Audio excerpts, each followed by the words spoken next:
रखते हुए हम पूरी ताकत के साथ लड़ेंगे, हमें निश्चित ही जीत मिलेगी, ऐसा कह रहे हैं खामनेई। यहाँ पर खामनेई कहाँ है? अभी मेजर जनरल सुधाकर जी इशारा कर रहे थे। मुझे 2-3 दिन से कल से समझ में नहीं आ रहा था कि आखिर ट्रंप ने ऐसा क्यों कहा कि हमें पता है खामनेई कहाँ है, हमें पता है कि उनकी लोकेशन क्या है, हम अभी उन्हें बाहर नहीं निकालेंगे, आउट और किल व्हाटएवर अभी नहीं करेंगे। क्या वाकई मोसाद के कब्जे में खामनेई है या फिर खामनेई रूस निकल गए हैं? बहुत कुछ ऐसा है जो अभी नो कंफर्मेशन नो डिनायल के मूड में है, लेकिन खामनेई लगातार कह रहे हैं कि इजराइल को हम यहां पर जवाब देंगे। Group captain MJ Augustine Vinod, पहला तो एक सवाल मुझे जो अभी छोड़ा है सुधाकर जी सर ने, ये बताइए क्या सॉर्टीज कर रहे हैं रशिया के Su-35 या बाकी सुखोई? और दूसरा ये कि क्या ट्रंप कार्ड फेल हुआ है इजराइल का और ट्रंप का, जिसके बाद ईरान ने आज ये हमला किया है? देखिए, ये बात सच है कि दोस्त मेरे दोनों तरफ हैं और मैं उनसे वार्तालाप करते रहता हूं। और आप जैसे चैनल पे आने आने से पहले अपना इंफॉर्मेशन सटीक हो और वेरीफाइड हो, इसके लिए मैं बातें करता हूं। और जो कहते हैं कि सर ये इसके बारे में चर्चा नहीं हो सकती है, तो वो चर्चा नहीं हो सकती है। तो वो इसीलिए वो मेरे दोस्त हैं और जब भी मैं जाता हूँ उनका घर मेरे लिए खुला रहता है। लेकिन मैं आपको दो चीजें मैं दर्शकों को बताना चाहूंगा। सबसे पहली बात जो है ना, जो इज़राइल जिस इलाके में है, आप उनका जो विडंबना देखिए। चारों तरफ जो लोग हैं वो उनको खत्म करना चाहते हैं, आज से नहीं, जब से फॉर्म हुआ है तब से। तो उनके लिए ये वर्चस्व की नहीं, उनके लिए सर्वाइवल। ये सर्वाइवल की लड़ाई है। और अंग्रेजी में कहावत है, cornered even a rat fights for his life.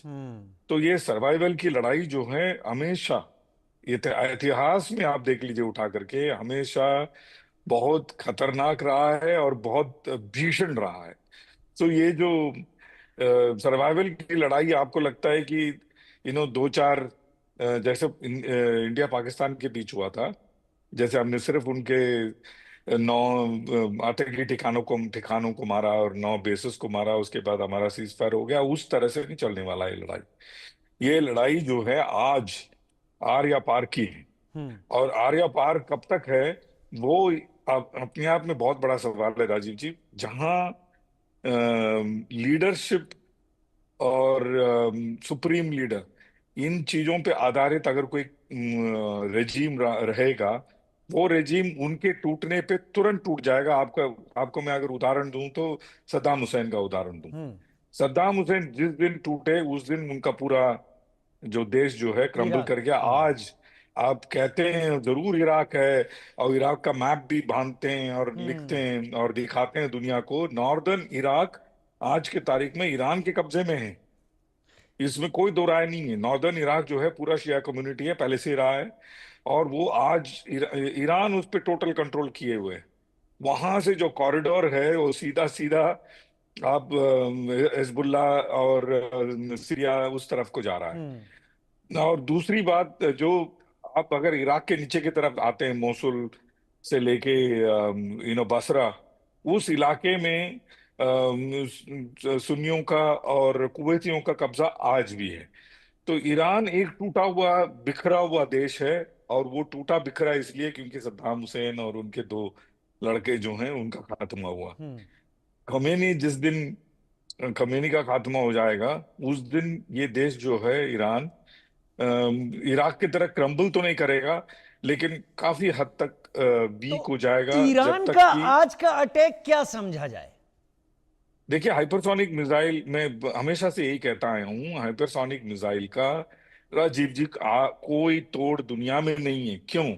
आप पेट्रियट मिसाइल डिफेंस की बात करें, S-400 की बात करें, या कोई भी मिसाइल की बात करें, उनका मैक्सिमम स्पीड है ध्वनि से 2 गुना या 2.5 गुना। आप उस चीज को कैसे इंटरसेप्ट कर सकते हैं जो ध्वनि से 5 गुना तेजी से आ रहा हो?